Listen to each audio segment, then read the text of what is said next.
Good afternoon and welcome to Lunch Break Live with Tea Party Patriots Action. I'm Bill Pasco, Tea Party Patriots man in Washington, and I am flying solo this week. I'll be giving you both the Washington report and the call to action. So let's get right to it.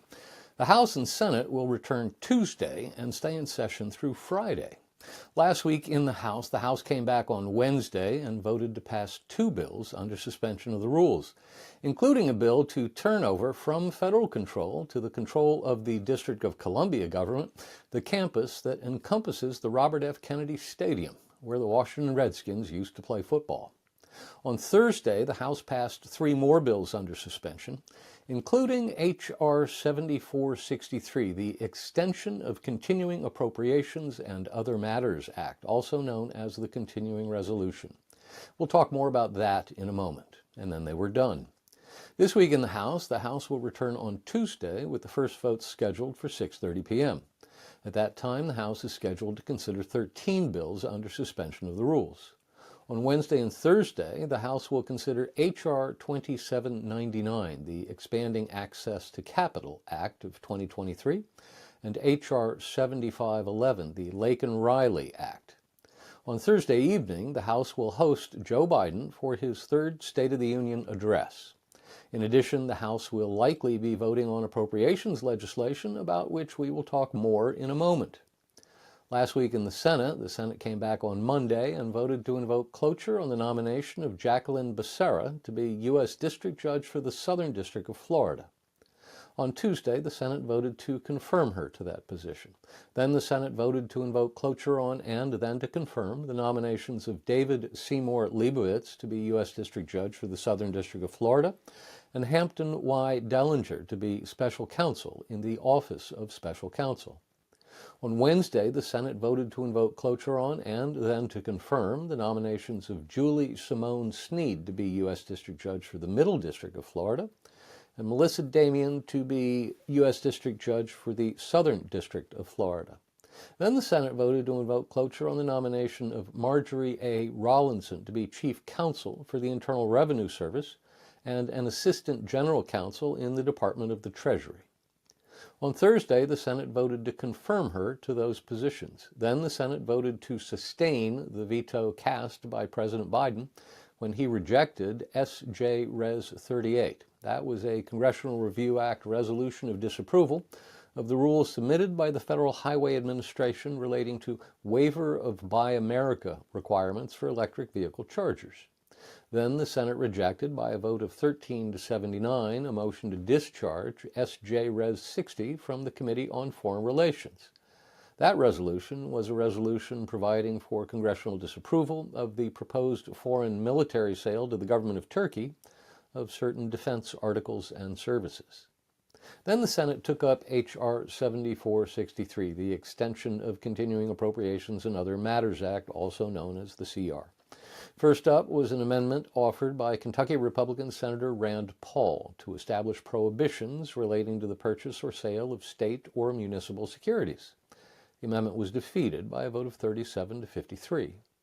Then Kansas Republican Senator Roger Marshall offered a motion to commit the bill back to the Committee on Appropriations with instructions. That motion was defeated by a vote of 14 to 76. Then Utah Republican Senator Mike Lee offered another motion to commit the bill back to the Committee on Appropriations with a different set of instructions. That motion fared no better and was rejected by a vote of 12 to 77. Then, because bad things always happen in threes, Texas Republican Senator Ted Cruz offered a motion to, you got it, commit the bill back to the Committee on Appropriations with yet a different set of instructions. That motion fared better than either of the previous two, but also went down to defeat by a vote of 32 to 58. Then the Senate voted on passage of the CR, and it passed by a vote of 77 to 13, and then they were done. This week in the Senate will return Tuesday with the first vote set for 5:30 p.m. At that time, the Senate is scheduled to proceed to a roll call vote on cloture on the nomination of Ronald T. Keohane to be an Assistant Secretary of Defense. Then, based on the Majority Leader's cloture filings, I anticipate we will see votes on the nominations of Moshe Z. Marvit to be a member of the Federal Mine Safety and Health Review Commission, and Kathy Ann Harris to be Chairman of the Merit Systems Protection Board. And, of course, the Senate will at some point take up whatever appropriations bill or bills come out of the House. We'll talk more about that in a moment. Now to the Senate leadership. Senate Majority Leader Mitch McConnell, who took over the leadership of Senate Republicans in 2007 following the disastrous 2006 midterm election cycle, and has served longer as the leader of his conference than any Senate leader in history, announced Tuesday that he would step down from his leadership position following the 2024 elections. That means that in mid-November, during freshman orientation, Senate Republicans will choose from among themselves a new leader. Utah's Mitt Romney and Indiana's Mike Braun will not vote in that election because they have declared their retirements from the Senate at the end of this term and will not serve in the next Congress. On the other hand, we could have several new Republican senators who will be allowed to vote in the leadership election because they will be serving in the next Congress. For years, we've known of three likely competitors for the leadership after McConnell. They're called the Three Johns: John Cornyn of Texas, John Thune of South Dakota, and John Barrasso of Wyoming.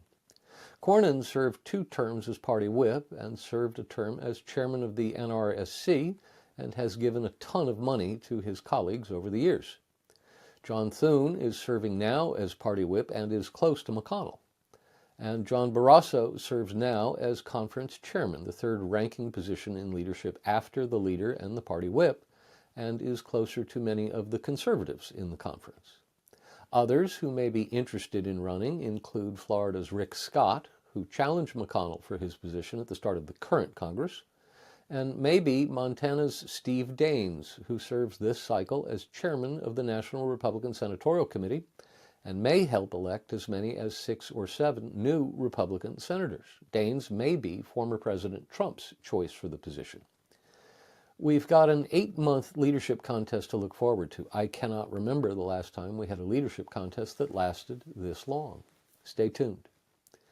Now to the border crisis. Joe Biden's border crisis now has 2 names and 2 faces to go with it: Laken Riley and Jose Antonio Ibarra.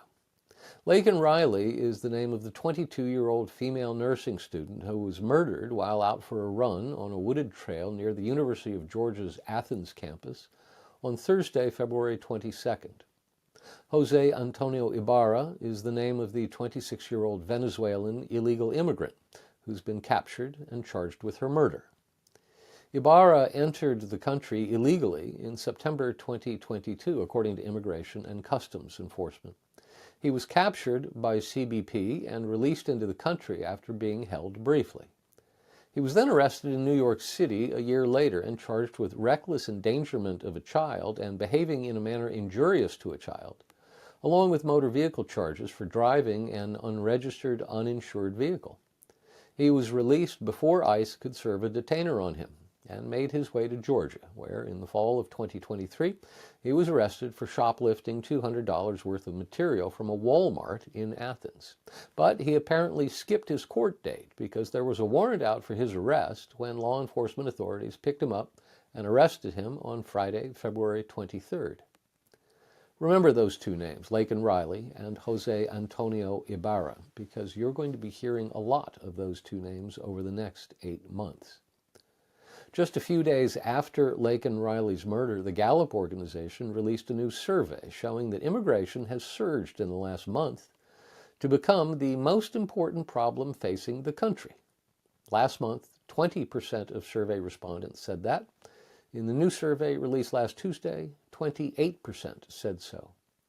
Immigration has now passed the government as the most often cited problem.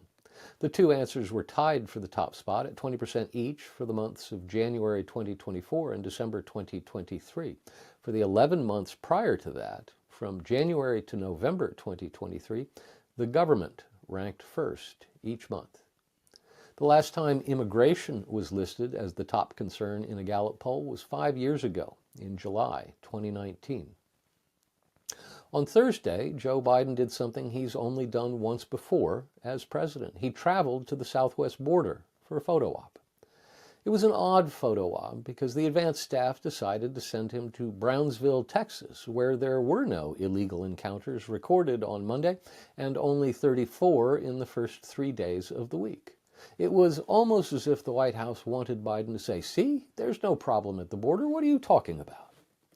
Trump, on the other hand, went to Eagle Pass, Texas, 350 miles up the Rio Grande.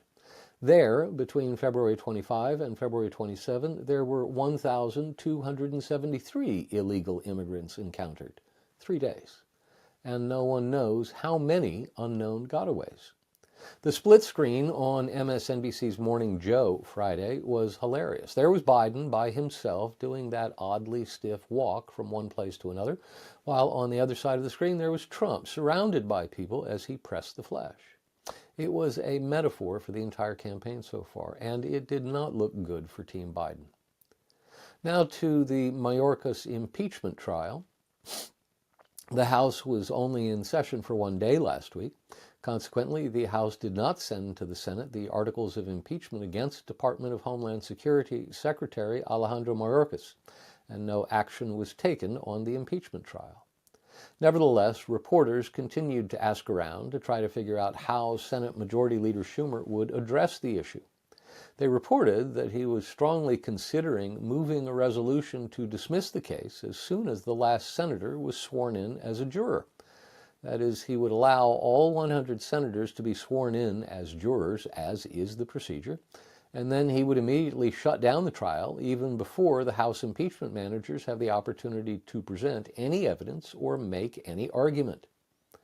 Many Senate Republicans, including both Minority Leader Mitch McConnell and Minority Whip John Thune, have declared their support for a full trial. We talked last week about a letter led by Senators Lee and Cruz that had 13 signatures on it, urging McConnell to support a full trial. Since then, other Republican senators have declared their support for a full impeachment trial. They include Katie Britt of Alabama, Shelley Moore Capito of West Virginia, Steve Daines of Montana, and John Cornyn of Texas. Now to the latest on the emergency supplemental, that is, aid to Ukraine. Just like last week, there's no movement to report on the emergency supplemental spending bill, also known as the Foreign Aid/National Security Spending Bill.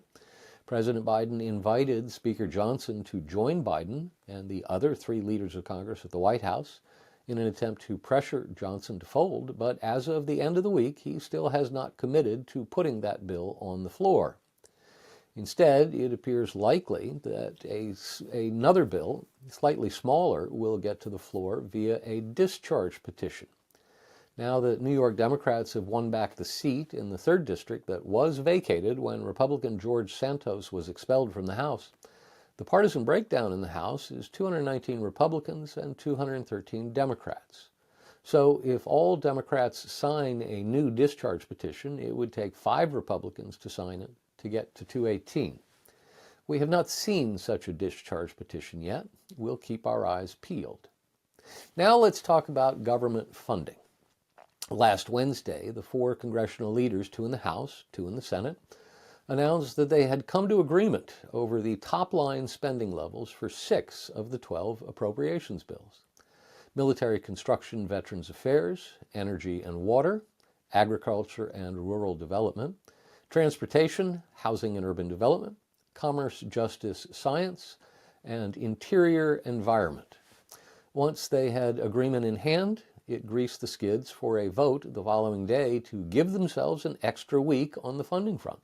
So they passed a new continuing resolution that extended the bills that were supposed to expire March 1 to March 8. And they extended the bills that were supposed to expire March 8 to March 22. The second tranche of bills, including defense, labor, HHS, education, homeland security, financial services and general government, state foreign operations, and legislative branch, is where the bulk of the money is and where the toughest negotiations will take place. Appropriators and their committee staffs were tasked with writing the bills to the numbers agreed to by the top congressional leaders. They were hoping to have final text ready to be released Sunday so the House could maintain its 72-hour rule and still vote Wednesday before everyone's attention turns to Thursday's visit by President Biden to the chamber to deliver his State of the Union address. And then, as if by magic, appropriators announce on Sunday afternoon that they had finished writing all 6 bills in time to allow the House to have 72 hours to read everything before they'll have to vote on the bills Wednesday. Senate Majority Leader Schumer said in a statement that the bills have no cuts or poison pill riders, that is, changes to current policy that were sought by conservatives in both chambers. Now to the latest on the Trump indictments. 2 major updates on the Trump indictment front. First, in Georgia, it looks like Fulton County District Attorney Fani Willis and Nathan Wade, the man she hired to serve as her special prosecutor in going after Donald Trump and his colleagues, who also is her former romantic partner, may be in a heap of trouble for having lied to the judge about when their relationship began. The judge had a private talk with Wade's former law partner and then heard testimony from the former law partner in open court, and none of it was good for Willis and Wade. After hearing the testimony he did, the judge said he'd try to have a decision within the next 2 weeks. Second, the Supreme Court gave Donald Trump a gift by agreeing to take up his appeal on the question of whether or not he enjoyed presidential immunity for his actions in the White House. The court scheduled oral arguments for the week of April 22 and likely will issue a ruling by the end of June. Obviously, that means the trial will not begin as scheduled. It was originally scheduled to begin this week, and consequently, we now know that of the 4 different criminal prosecutions facing the former president, the first one he will go to trial on is the worst of all the cases, Manhattan District Attorney Alvin Bragg's truly ridiculous case against Trump for false bookkeeping. Now let's talk about the 2024 elections, the latest. The left is going crazy again. Maureen Dowd, the official voice of the left-wing establishment, wrote in her Sunday New York Times column about the dream she recently had, in which she dreamed that Joe Biden announced at the State of the Union address that he would not run for re-election after all. What's got them in a tizzy now? Well, there are 2 new polls out that came out this weekend. Saturday was the New York Times Siena College poll, and Sunday was the Wall Street Journal poll. Neither one had any good news for Biden. The New York Times Siena College poll was first and was worst. It showed that Trump had a 5-point lead over Biden at 48 to 43%. It wasn't the policy differences that are killing Biden, it's his age and perceived mental acuity. To the statement, this candidate is just too old to be an effective president, 21% said they strongly agree and 21% said they somewhat agree about Trump, for a total of 42%, against 55% who disagreed.